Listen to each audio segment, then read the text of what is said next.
O, yun lang, mga kababayan. So, ito naman tayo, mga kababayan. Dito tayo kay PBBM na nilabas ang drug test or ano niya, herpeulical test ni BBM. Ito, di ba, hinahanap ninyo ito? Pag di nakauwi, gilitan mo isa-isa. Magilit sila, Sir Kenry. Di ba? Ano, makauwi man o hindi, magilit ka pa rin, Ken. Sino pinaggagawa? Sinong ginawa yung tanga? Kung hindi makauwi si Digong, hindi ako magilit. Ang ina nyo, ba't ako magigilit sa sarili ko? Hindi naman ako bobong didiis katulad ninyo. Ang ina nyo, ang hamon ko pag nakauwi, magilit ako. Na? Hindi nakauwi, tapos magigilit pa ako. Pang ina nyo, ba't inyo subukan gilitan liig ninyo? Pauwiin nyo muna. Make sure na pinauwi nyo buhay ha, hindi nakagarapon. Yabang nito, humarap ka sa salamin. Mayabang talaga ako kasi hindi ako bobo. Yeah. Higit sa lahat, wala akong ninakaw na pera sa bayan at higit sa lahat, hindi ako ng budol ng mga butante. Yeah. Inutil kayo. Yung mga ina-idolize niyo yung mga politician, mga kawatan, mga sinungaling. Diyos ko, hindi ba kayo nahihiya? Mahirap yung ganyan, mga kababayan. Oo, mahirap yung ganyan. Tigilan nyo yan. Ito ha, mga kababayan. Ang record at herpeulical test ni BBM nilabas na. Ngayon, bakit hindi natin subukang magpa-herpeulical test din si Digong? Ngayon, nilabas ni BBM yung record ng herpeulical test niya. Si Digong, kaya ba niya magpa-herpeulical test? Ito, mapapahiya kayo. Ito, hahanapin ko ha. Ito mga kababayan, hamon kayo ng hamon. Na nasaan yung herpeulical test ni BBM. Ngayon, pag nilabas ba ni BBM ang kanyang herpeulical test, paano yan? Si Digong, kaya din bang magpa-herpeulical test? Kasi, tanong ko lang to Ito. Ito po, herpeulical test ni Pangulong Bongbong Marcos. Pati po yan sa PNP. Logo ng PNP yan. Ngayon, basahin ko ha. BBM on cocaine test, syempre negative. Ito po yung record. Record po yan ng cocaine test ni BBM or herpeulical test. Negative. Negative. Ayan po, kita nyo, binilugan, negative. Negative. Ayan, kita nyo, dalawang word, magkadugtong, negative. Ngayon, nilabas ni Pangulong Bongbong Marcos ang herpeulical test niya sa cocaine. Sa coke, nasabi ni Maharlika. Bakit pwede na ba natin nahamunin ang dating Pangulong ulyanin?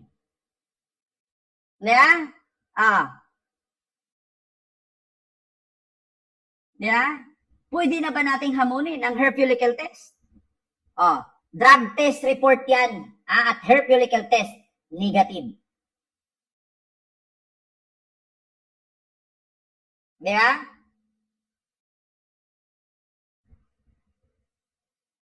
Ayan na naman, sasabihin na naman binayaran, putang ina ninyo. Sasabihin na naman binayaran daw ang negative na herpeulical test. Yan ang mahirap sa inyo Yan ang mahirap sa inyo. Kapag nagpa-herpeulical test, sasabihin bayad. Ngayon kami naman maghamon. Bakit hindi natin subukang ipa-herpeulical test lahat ng Duterte na nasa gobyerno? Kami naman ang maghamon sa inyo. Ito, may message. Ito na. Sa mga salot, sa mga salot, bobo at panatikong DDS, hanapin nyo naman ng ganito si Tatay Digong ninyo.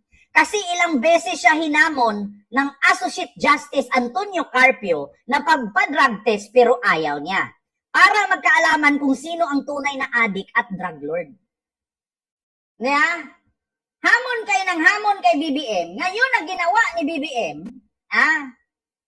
bakit hindi niyo subukang ipa-drug test? Drug test lang si Digong. Yeah? Ayon kay Apo Lakay, 3 days ago lang yan 3 days ago lang yan. 3 days ago. Ayan negative. Ngayon, sa mga salot, bobo at panatikong shit, hanapin nyo naman ang ganito na si Tatay Digong nyo kasi ilang beses siyang hinamon ni Associate Justice Antonio Carpio na magpa-drug test pero ayaw niya para magkaalaman kung sino ang tunay na adik at drug lord. Siyempre, si Digong. Diba? Buti, pa si Pangulong Marcos Jr. kahit hindi pa ito presidente, noong 2021, nagpa-drug test na at ngayon, nagpa-herpelical test pa.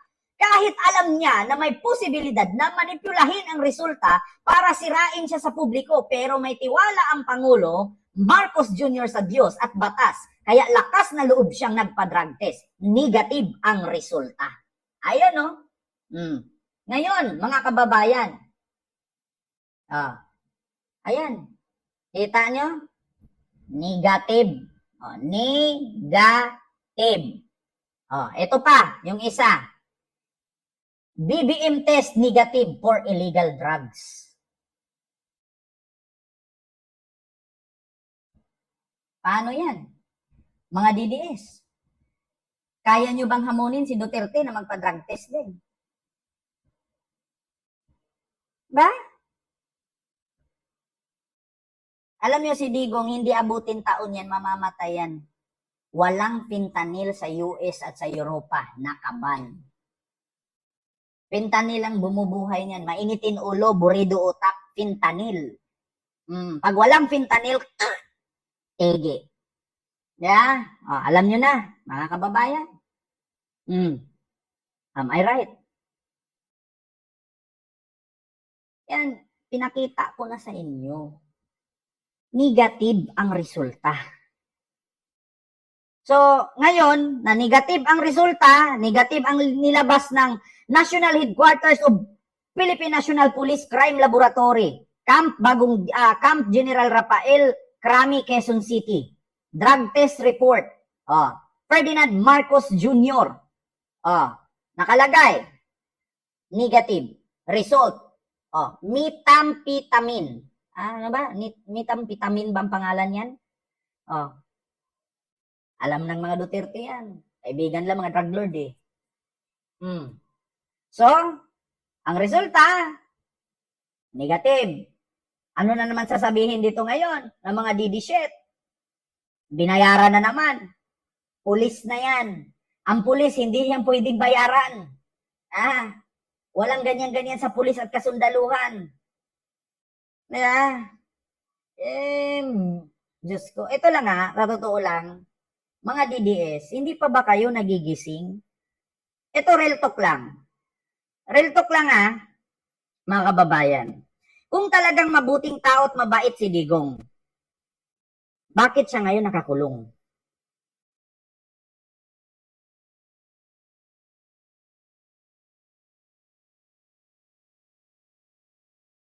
Di ba? Kung mabuting tao si Digong at walang kasalanan si Digong, bakit ngayon siya ay nakakulong? Tanong nyo yan sa isipan nyo, mga DDS. Tanong nyo sa isipan ninyo. Kung talagang walang kasalanan, kung talagang walang ginawang mali at mabuting tao, si fentanyl ninyo, bakit nakakulong siya ngayon? Sabi ni Phoenix TV, traidor kasi si Bangag. Huwag niyong isisi kay BBM yan. Isisi ninyo kay Senador Trillanes. Takot kay Trillanes eh. Hindi pa presidente si BBM, kinaso na yan. Si Trillanes ang nagkaso niyan sa ICC. Ngayon, isisisi ninyo kay Marcos. Kung kayo ang nasa sitwasyon ni Marcos, araw-araw kayo, buwan-buwan, taon-taon sasabihang meron tayong presidenteng bangag noon, bangag ngayon. Kung si Duterte ginagano ni BBM, sa tingin mo, si BBM buhay pa? Yeah? Malamang sa malamang si BBM, binurol na yan. Kung Kung palit sila ng sitwasyon, si Digong ang presidente at si BBM ang bastos. Sa tingin ninyo, buhay pa si BBM ngayon? Baka pinatarget yan, baka ala Erwin Espinosa yan. Di ba? Palit sila sitwasyon. Si BBM dyan magrally-rally at sabihin bangag si Digong. Sa tingin ninyo, buhay pa si BBM? Pasalamat kayo, yung presidente natin, naaawa sa matandang nag-uulyanin. Kung hindi maawain yan, tagal ng pinatay ang mga yan, naka-exile na sana mga Duterte ngayon kung saan bansa sila magliparan. Kung ugali ni BBM mapaghigante, matagal nang napalayas yung mga Duterte sa Pilipinas. Actually, hindi naman mga taga Davao talaga yan. Oo, napadpad lang ng Davao, nakatira lang ng 6 na buwan, hanggang sa umabot ng taon, hanggang sa tumakbong, politician ang tatay, na Davao na. Pero sa totoo lang, hindi po taga Davao mga Duterte. Dayo lang yan sila dyan. Nakatira lang ng 6 na buwan, umabot ng taon, hanggang sa, nagiging politician ang tatay, hanggang sa sumunod yung anak, sumunod yung apo, nga. Diyos ko. Kung pareho lang utak si BBM at si Digong, matagal nang nag-exile yung mga Duterte kung saan bansa lumipad yan. Pasalamat kayo, mapagtimpe ang presidente natin. Pero sabi niya, papalagan ko yan. Ayan, hamon kayo ng hamon, weak leader. Ngayong gumalaw ang presidente natin, asan yung weak ninyo? Takot pala kayo, nakulong na yung leader ninyo. Sasabihin nyo, weak pa rin.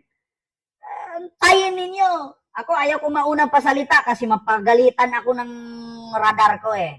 Ako, malaki radar ko, mataas radar ko. Ay, nako, mas mataas pa radar ko sa airport.